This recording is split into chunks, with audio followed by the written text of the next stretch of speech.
Delegate from Fairfax, Delegate Simon. Mr. Speaker, I rise for a point of personal privilege. Delegate has the floor. Mr. Speaker, members of the House, I just want to say a couple of words about our retiring caucus leader over here on the other side. I would imagine that as the leader of a caucus, it's a lot like, we used to have a saying when I was in the Army about company commanders. They spend about 90% of their time working with their 10% of their problem children. And so David and I got to know each other very well during my time here in the caucus, and my predecessor in this seat as well. It's like I said, it's going to be really, really impossible, I think, for your presence here on the floor and on this caucus and this side to be replaced. Somebody will take that seat and somebody will take that role on, and we'll all do our best. It's going to take a big group effort, I think, on our side here to match all the different things that you brought to the caucus, to the floor, to the House of Delegates, to the Commonwealth of Virginia. But you've been a fantastic teacher and mentor in making sure that you know, when you did make this decision to leave, that we would all be trained up and prepared. I mean, it would have been really easy, you know, when I started doing things out of turn and grabbing bills and causing problems they just cut it out. And maybe some people wish you had. But you said, well, that was a nice try, and let's see where you went wrong and how we can do better next time.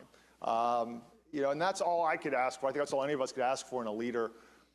Is somebody who's there to have our backs, to help us, lift us up when we do well, and when we fall down or put our foot in our mouth or otherwise embarrass ourselves, to help pick us back up. And you've been all of that and more for me and for, I think, a lot of the members of the caucus. We will miss you. I don't know what we'll do without you, but we'll figure out a way. And one final word to Delegate Hessel.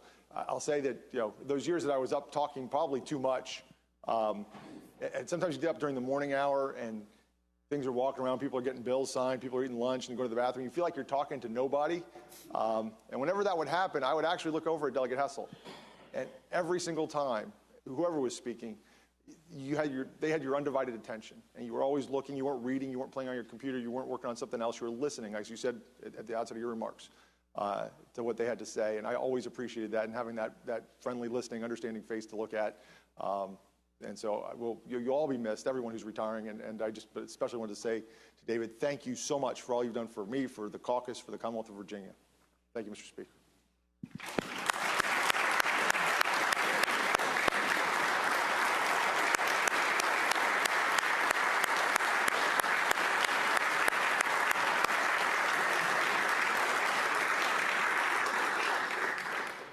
Delegate from Arlington, Delegate Lopez. Thank you, Mr. Speaker.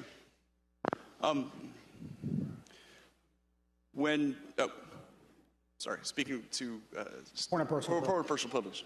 Yes, sir. I don't usually get emotional, and I don't ever cry. I get passionate. I get passionate. Thank you. Thank you. Thank you. Thank you very much.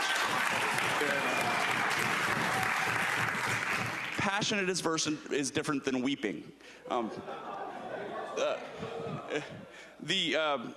I found out about this, I said, "This is the dumbest idea you've ever had," and I begged him, and that was 4 years ago, when he decided that he was going to resign his position as leader and not run.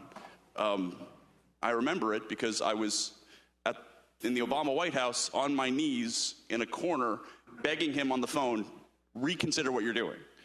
And this is a constant conversation we've been having, because his leaving is a huge loss, I think, for our caucus and for this body and for the Commonwealth, because what he brings is what he is at heart, a teacher.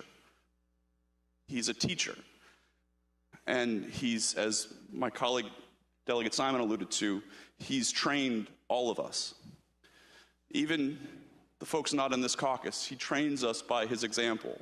And he trains us by how he conducts himself and the values that he embodies. And he has meant a great deal to me, and he has meant a great deal to so many people in this caucus who don't sometimes come and tell you what you mean to them. And so I just thank you and we love you. Thank you very much.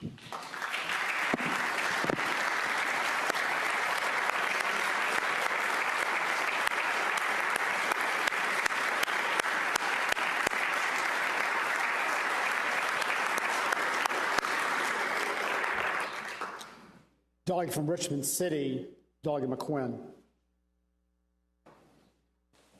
Thank you, Mr. Speaker. I rise for a point of personal privilege. The delegate has the floor. And I hope I can get through this, David. Thank you, Mr. Speaker.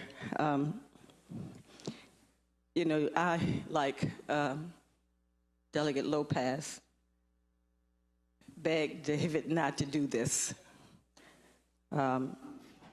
just because of the times that we are in. You have certainly been an individual that I have appreciated for your wisdom, your commitment, and your dedication to the work of not only moving Virginia forward, but uplifting those who were serving Virginia. You have been a fierce leader, and you served as, I used to call you Mr. Leader. Matter of fact, the Muhammad Ali of leaders, constantly fighting for what you thought and believed was the right thing to do. And so for that, I certainly thank you. It's always been interesting because you walk around sometimes a little unassuming and even tempered until they really get you wrong. And then you allow all of us around you to understand how much fight that you have in you. So I thank you. I thank you for being a bridge builder. Thank you for all of those long conversations we had on telephone, just trying to get the Democratic caucus to move, I guess, in a direction, certainly a direction of unity, supporting one another in whatever we were doing. And your intellectual, I guess, aptitude in constitutional issues, it's going to be a major void for us. And so I guess Jeff and some of you guys have to get it on.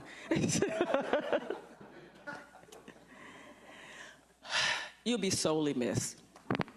And I just want to thank you for your friendship over the years since I've been here, and always answering the phone call when I call. Thank your lovely wife, Matthew, for just lending him to us. He truly reflects what a servant leader is, and he's been amazing in doing it. God bless you and wish you all of the best as you move forward. Thank you.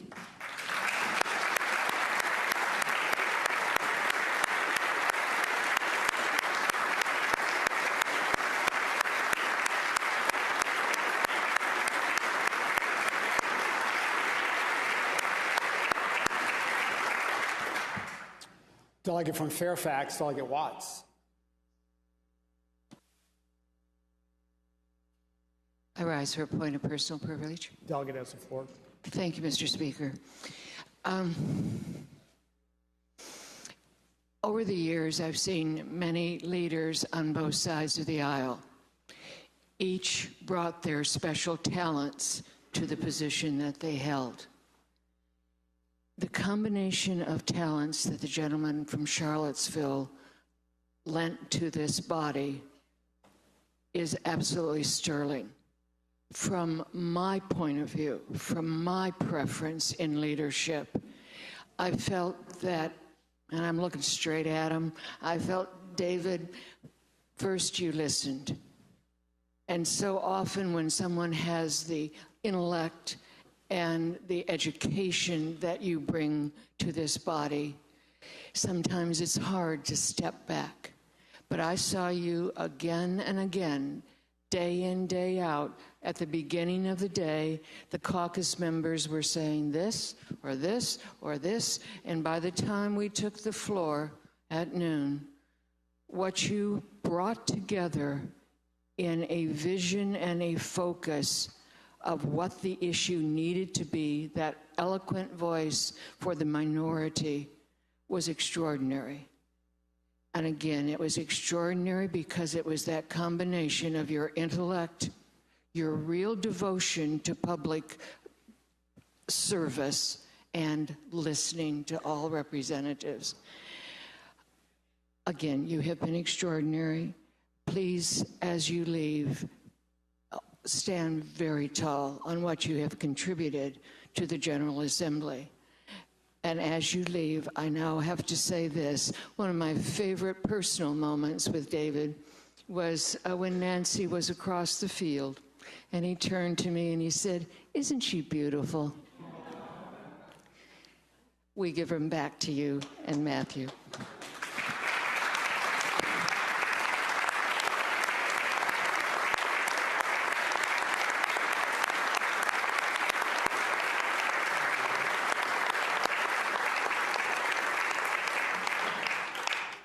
Doug from Fairfax, Doug Sickles. Thank you, Mr. Speaker. I rise for a point of personal privilege. Doug, it has the floor. I'll make this quick because all I have is a little advice for everybody here, and that is, if you are hungry, you do not want to have lunch, breakfast, or dinner on the Charlottesville downtown mall with David and Nancy, because you will not get a chance to eat your meal. It's going to be cold. They love him in that city, and we only all could wish that people, our constituents, loved us like people in Charlottesville love David and Nancy. You know, everyone in here brings something to the table. Everybody in here is smart. You wouldn't be here. But there are all kinds of intelligence. We've heard some great stories about some terrific members that are leaving today. But David has the right kind of intelligence for this work that I can only aspire to. You know, he always knows how to be the loyal opposition without being a jerk about it, I guess. And I always appreciated that. It takes a while to learn how to do that. Some people, unfortunately, never learn. They come and go. But we need to emulate. I tell everybody who's come in here, watch David Toscano, how he operates, how he can present an argument, how he can accept ideas from the other side while making our points at the same time. I wish I could do it. I wish everyone in here could do that. And when we leave here, we have a better state, a better Commonwealth. He certainly has contributed more than in my 16 years than any other person in helping lead this state. And I thank you so much for it. And I wish you and Nancy and Matthew all the best. And he does have an apartment in his basement that has been recently renovated. Have you stayed there, Mr. Speaker? Okay, it's nice. And last year, I follow this school from South Carolina, and sometimes they come up to play in Virginia. And last April, I went down there, took myself away from my constituents who want to know everything I'm doing, and stayed in that basement and watched the Clemson Tigers beat up on those Hoos over there at the baseball field. That was fun. And I'm coming back because Charlottesville is a great city if you don't know it. It is one of the best places in this Commonwealth, and he's made it better. Thank you, David.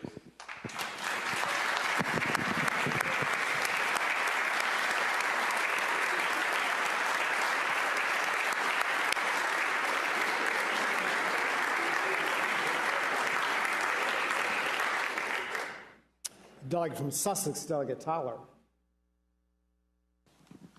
Thank you, Mr. Speaker. I would be remiss if I didn't stand to, I'm sorry, I rise for a point of personal privilege. Thank you. Delegate has the floor. Thank you.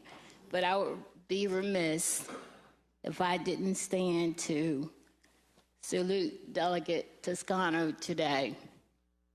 I was elected in the class with Delegate Toscano. And I guess there's only 3 of us left now, and that's David Bolivar, and Delegate Gilbert. We have stood under a number of minority leaders, from Frank Hall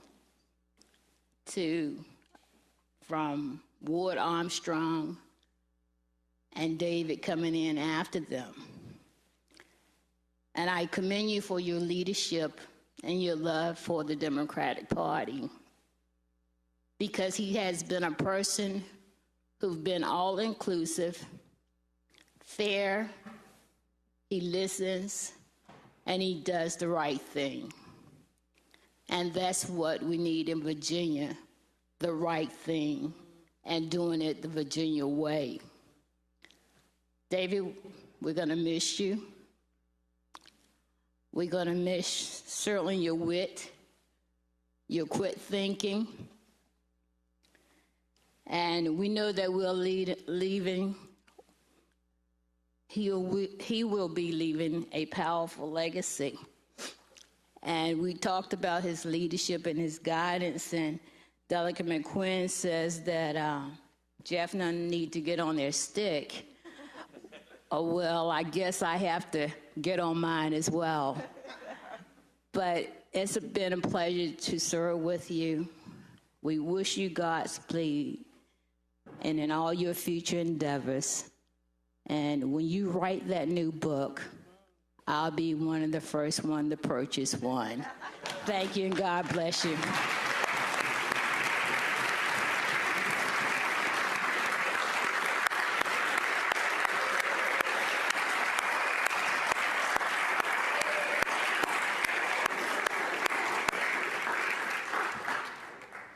The delegate from Fairfax, Delegate Sullivan. Thank you, Mr. Speaker. I rise for a point of personal privilege. The delegate has the floor. Thank you, Mr. Speaker. We've been at this a while, so you're all going to be glad to hear me say that I'm speechless.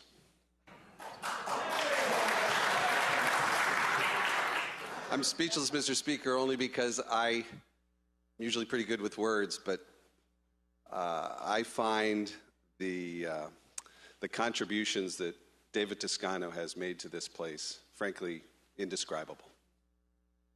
The contributions he's made to the people of Charlottesville, to this caucus, to that caucus, you may not know it, but it could have been a lot worse for you folks. To this body, to this body, to this Commonwealth, and to the country. It's been just a great honor to serve with you. I'm grateful for the help you've given me and everyone in this room. We will miss you desperately. But when a friend comes to you and says, this is the right move for me and my family, rather than be selfish about it and wallow in how badly we're going to miss you, instead, all of us should say, Godspeed, Nancy and Matt. I'm glad you have them back. Thank you, Mr. Speaker.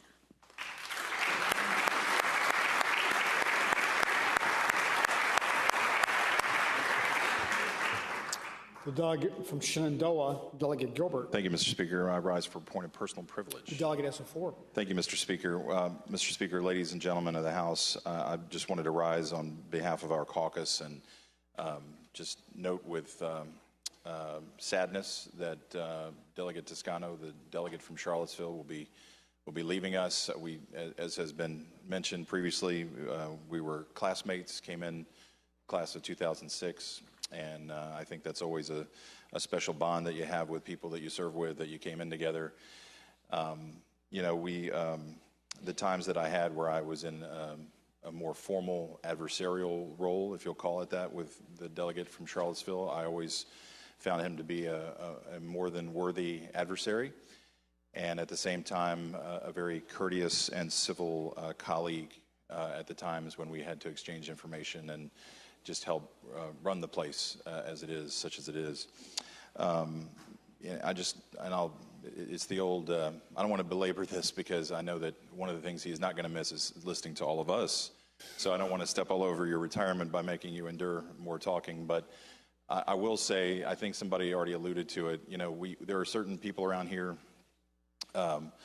all the time that see problems, fix problems, figure out problems. And, on our side in recent years, we've had people who have either willingly or unwillingly fit that description who are no longer with us, and they are missed, and other people have had to step up and be the people that, when you sort of look around and you say, wow, here's a problem, who's fixing this? And then what I tell our folks is if you realize that, it's probably you that needs to be fixing it. And I think for so long on the other side of the aisle, the person who has identified problems, figured out problems, and then fixed problems has been the delegate from Charlottesville.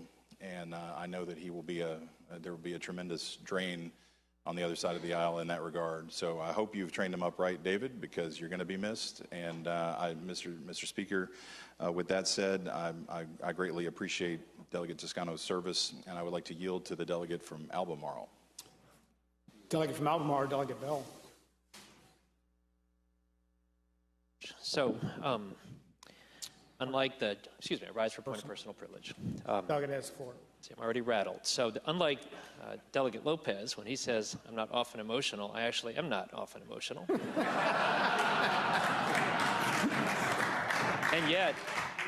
And yet, my wife and I have been texting back and forth, David. I'm floored and shattered. I think that you've heard plenty of people talk about your role here. I'll glance on that, but let me just speak about the role, David. It is impossible to overstate the impact David Toscano has had on Charlottesville. Let's just say that. He was city councilor. He was mayor. You won't remember, but I first met you when you were running for city council. You stuck your hand out and said, I hope I can count on your vote. No, but the idea that we would be colleagues and I would see your entire arc here from the man who replaced Mitch Van Yeris to lead a 49-member caucus is astonishing. You were described originally, I was looking for the picture, as a progressive. It was actually socialist, am I right? Is that? Okay, so there's a picture of David in his 20s, I think, that I can't find the picture, with a beard, and was running, as they say, as a socialist before socialism was cool. Right? And then ran in a city that was obviously if there's a harder job than being a city councilor in Charlottesville, the only one I could think of is being the delegate that represents him down here.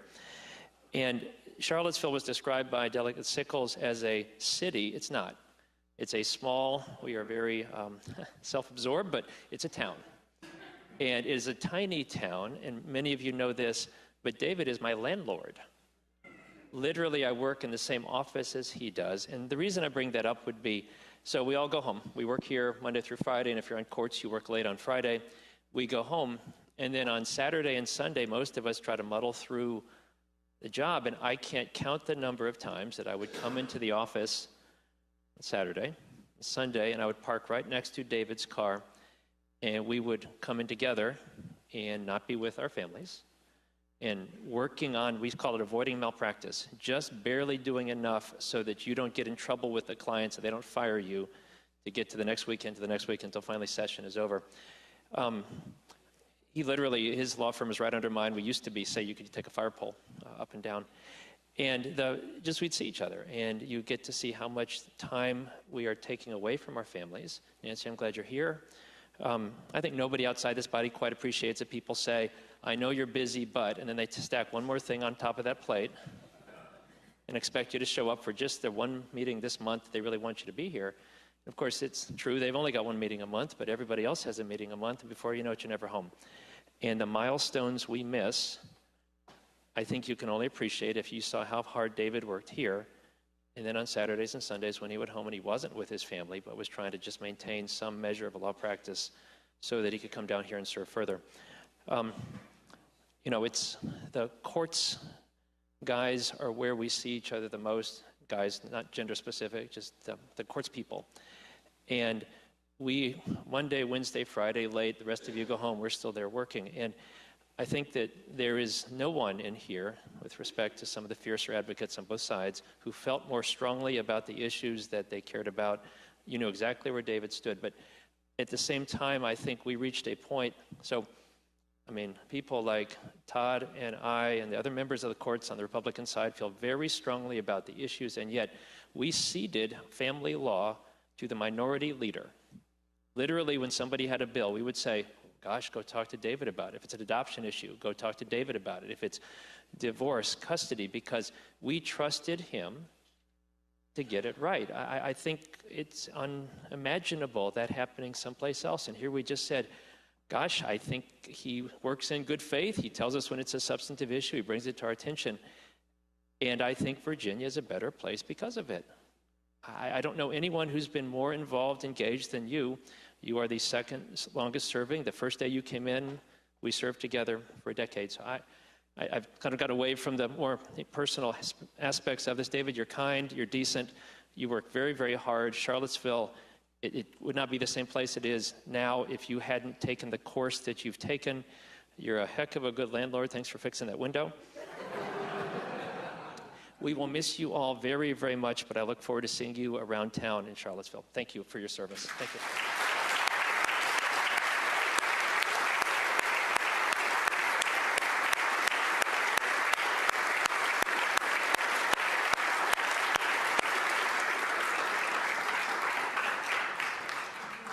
Delegate from Suffolk, Delegate Jones. Mr. Speaker, I rise for a point of personal privilege. Delegate has the floor.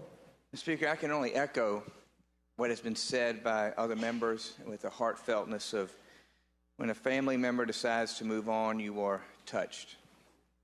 And David and I have had many nights and hours over our time together in this body, whether it be at Gibson's, discussing VRS, being wonkish former mayors that we are, on the 13th floor or the 9th floor discussing transportation and other items of importance for the Commonwealth. I just wanted to let everyone know here that had David not been minority leader, I would have requested him to be a member of the Appropriations Committee. That was always a desire that he had, and I always knew, to what the gentleman from Albemarle just said, that if he was a member, then he would approach it from a public policy perspective, not a partisan perspective. So, David, I just want to say thanks to you for your service. I can't say I was always thankful that you put me in between you and Rob on the revenue sharing agreement between Albemarle and Charlottesville that I had to kind of take offline when we got into the budget process. But the thing that people can't realize about this place is while we can argue, fuss, and fight like we do with a family, at the end of the day, we come together to do what's in the best interest of the Commonwealth. And I can tell you that I will miss you greatly.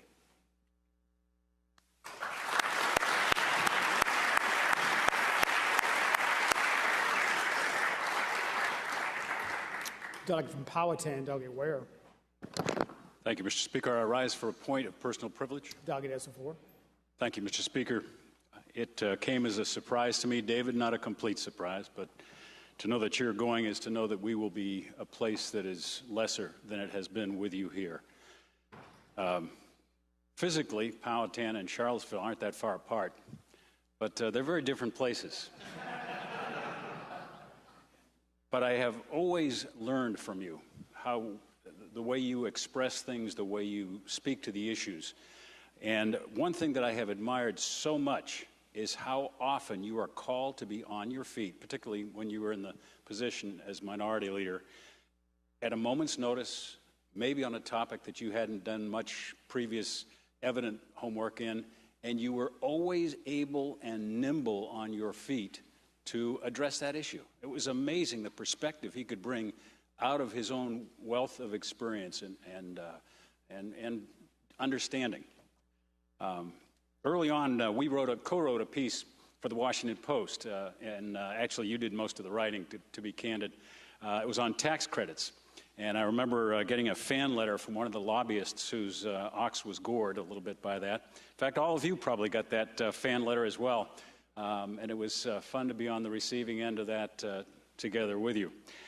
The other time I can remember us having a fair amount of time together was, interestingly enough, with the Central Virginia Opera. They had a gathering down here. We recognized them. And David is a member, I think, of the board and has been active with the Central Virginia Opera there for a long time. And why do I mention that? I mention that because in the midst of all the things that have been said so far, I think it gives you one sense of David's range, the Catholicity in the best sense of his interest in, his devotion to his own community and to the rest of the Commonwealth of Virginia. It is remarkable. It's been remarked by everyone that has stood today, that sheer wealth and breadth of your interests and your willingness to work with so many people. That wry twinkle that you have when you stand on the floor, the professorial understanding, as it were, and your embodiment of an ancient and a noble tradition, that of the loyal opposition. That is something that I will miss tremendously, and I know many of us will. Numerous people have mentioned it. To have you say, as you did today, that the Virginia Way is not a smokescreen, but it's something real, I think is a reminder that it is, and that it's something that we all need to aspire to bring forward. You've shown us that, and for that, I personally am deeply grateful. And I will always remember you as the gentleman from Charlottesville. Thank you.